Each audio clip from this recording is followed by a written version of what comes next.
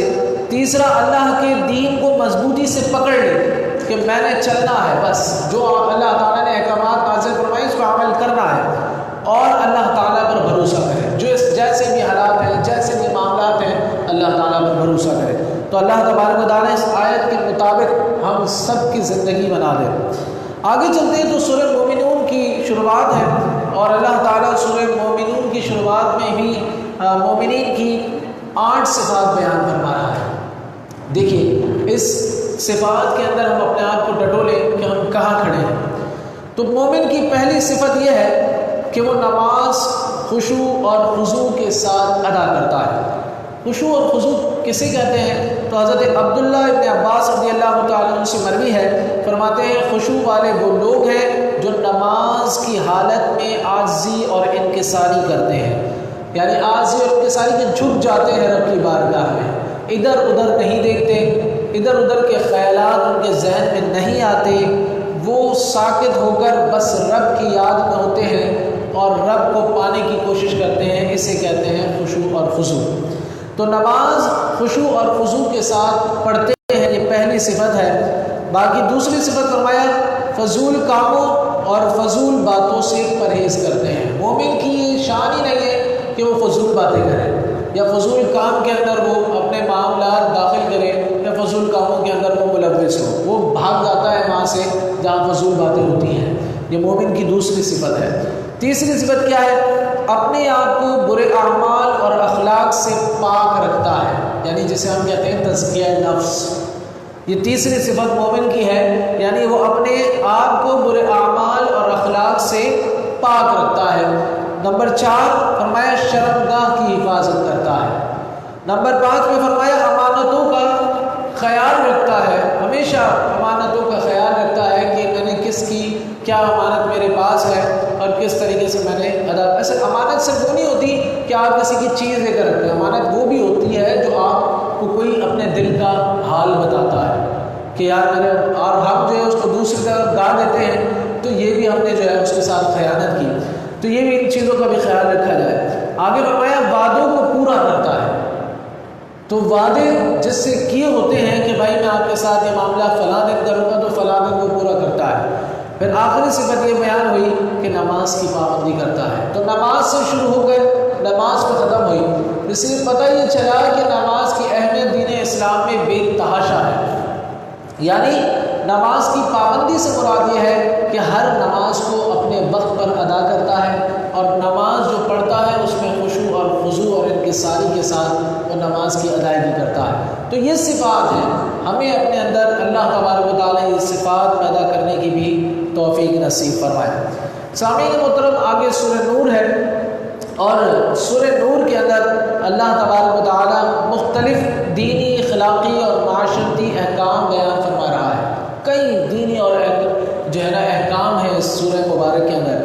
سب سے پہلے تو جو اس سورہ مبارک کے اندر حکم ہے وہ زنا کے حوالے سے ہے. فرمایا الزانیۃ والزانی فاجلدوا کل واحد منہما مئۃ جلدہ. اگر غیر شادی شدہ مرد اور غیر شادی شدہ عورت نے زنا کیا تو انہیں بطور حد 100 کوڑے مارے جائیں گے. یہ کوڑا ہماری طرح نہیں ہے کہ وہ رسیوں سے بنا دیے، چمڑے کا اور بہت شریعت کا یہ کوڑا ہے جسے آج بھی جو ہے بنایا جا سکتا ہے. تو 100 کوڑے، ایک کوڑے میں انسان کی چیخ نکل جائے، یہ اس طرح کا ہے جب کوئی غیر شادی شدہ زنا کرے. اور فرمایا اگر کوئی شادی شدہ زنا کرے تو حدیث مبارک کے اندر وضاحت آئی ہے اس کی کہ اگر شادی شدہ زنا کرے گا تو اس دونوں کو، یعنی کہ جوڑے کو، یعنی کہ اس مرد کو بھی اس عورت کو بھی، دونوں کو رجم کیا جائے گا. رجم کہتے ہیں پورے جسم کو زمین کے اندر گاڑ دینے کو، اور آدھا جسم باہر ہو، ہاتھ بھی دسے ہو اور پتھر مار مار کے ہلاک کر دیا جائے. اسے رجم کہا جاتا ہے. اتنی سخت سزا ہے زنا کی. اللہ اکبر. اب فرماتے ہیں جہاں ان باتوں کے حوالے سے ذکر کیا وہاں دوسری باتیں بھی آگے آئیں کہ اگر کوئی کسی پر یہ کہہ دیتا ہے کہ اس فلانے نے زنا کیا ہے تو 4 چیزیں ہیں، وہ 4 چیزیں پیش کرے گا. نمبر 1 یا تو 4 مرد گواہ ہوں، نمبر 1 کیا ہے 4 مرد گواہ ہوں، یا پھر زانی یا زانیہ خود اعتراف کر دے کہ مجھ سے یہ زنا جو ہے سرزد ہو گیا ہے۔ نمبر 3 کیا ہے کہ کنواری عورت اگر اس کو حمل ٹھہر جاتا ہے تو اس کے ذریعے سے بھی تحقیق کی جائے گی کہ کس وجہ سے ٹھہرا ہے اور وہ مرد کون ہے۔ پتہ چل جائے تو مرد عورت دونوں کو، اور نہ پتہ چلے تو اس عورت کو شریعت کی نگاہ میں سزا دے دی جائے گی۔ تو یہ احکامات بیان ہوئے۔ پھر آگے دیکھیے حد قذف کے بارے میں بیان ہوا۔ یہ تو زنا کے معاملات میں جو سامنے جنہوں نے دیکھا ہے وہ سامنے آئے ہیں۔ اب وہ جو تہمت لگاتا ہے اس کے بارے میں قرآن کیا کہتا ہے؟ فرمایا والذین یرمون المحصنات ثم لم یأتوا بأربعة شهداء فاجلدوهم 80 جلدة ولا تقبلوا لهم شهادة ابدا۔ کسی پر زنا کا الزام لگانے والے کے ذمے ہے کہ وہ 4 گواہ پیش کرے، 4 گواہ وہ پیش کرے گا۔ اگر 4 گواہ پیش نہیں کر سکتا تو اس تہمت لگانے والے پر حد قذف یعنی 80 کوڑے اسے لگائے جائیں گے۔ فرمایا اگر نہیں ہے تو پھر 80 کوڑے کھائے گا وہ، اور ساتھ ساتھ اس کے لیے دوسری سزا کیا ہے کہ وہ مردود الشہادہ ہو جائے گا، یعنی آئندہ شریعت کی نگاہ میں کسی بھی بات پر اسے گواہ نہیں بنایا جائے گا، نہ ہی اس کی کبھی کسی بات میں گواہی لی جائے گی۔ تو یہ اس کی رہتی دنیا تک سزا ہے۔ اور فرمایا وہ توبہ کر لے تو اللہ تبارک و تعالیٰ اس پر آخرت میں نرم معاملہ بھی رکھے گا، اور اگر وہ توبہ نہیں کرتا تو آخرت میں بھی اس کی پکڑ ہوگی۔ تو یہ ہے الزام اور تہمت لگانے والوں کے لیے معاملات۔ اور آج ہمارے یہ کیا ہے، ہر کوئی کسی کے پیچھے لگا ہے۔ تو ہر معاملے میں شریعت یہی سمجھاتی ہے کسی کے معاملے میں نہ تہمت لگائی جائے، نہ کسی کی چغلی کی جائے، نہ غیبت کی جائے، نہ کسی کو بدنگاہی سے دیکھا جائے۔ تو شریعت ان معاملات میں بہت زیادہ لوگوں کو سمجھاتی ہے۔ ہمیں ہمیشہ لوگوں کی ٹوک سے بچنا چاہیے، لوگوں کے پیچھے پڑنے سے بچنا چاہیے، لوگوں کی شکایات شکوے اور معاملات سے ہمیشہ اپنے آپ کو دور رکھنا چاہیے۔ دین اسلام ہمیں یہ سمجھاتا ہے کہ ہم اگر کسی کی کوئی شکایت دیکھ رہے ہیں تو اسے اس انداز میں اس کے سامنے اس معاملے کو درست کریں کہ اسے جو ہے شرم آ جائے اور وہ اس سے جو ہے توبہ کر لے۔ یہ ان چیزوں کی اجازت دی گئی ہے، لیکن کسی طریقے سے اس کی شکایت یا اس کے معاملات میں بگاڑ پیدا نہیں کیا گیا۔ تو اللہ تعالیٰ یہ باتیں بھی ہمیں سمجھنے کی توفیق عطا فرمائے، اور جو کچھ ہم نے آج قرآن کے حوالے سے سنا ہے اللہ تعالیٰ اس پر عمل پیدا ہونے کی بھی توفیق نصیب فرمائے۔ الحمدللہ رب العالمین والصلاة والسلام علی سید الانبیاء والمرسلین وعلی آلہ واصحابہ اجمعین۔ اللہم ربنا آتنا فی الدنیا حسنۃ وفی الآخرۃ حسنۃ وقنا عذاب النار۔ اللہم انت السلام ومنک السلام والیک ارجع السلام، حینا ربنا فی السلام وادخلنا دار السلام، تبارک ربنا وتعالیت یا ذا الجلال والاکرام۔ اللہم اغفر وارحم وانت خیر الراحمین۔ اللہم رب ارحمہما کما ربیانی صغیرا۔ اللہم اعنی علی ذکرک وشکرک وحسن عبادتک۔ اللہم انت حسنت خلقی فحسن خلقی۔ یا مقلب القلوب ثبت قلبی علی دینک، یا مقلب القلوب ثبت قلبی علی دینک، یا مقلب القلوب ثبت قلبی علی دینک۔ وصلی اللہ تعالی علی خیر خلقہ محمد وعلی آلہ وصحبہ اجمعین برحمتک۔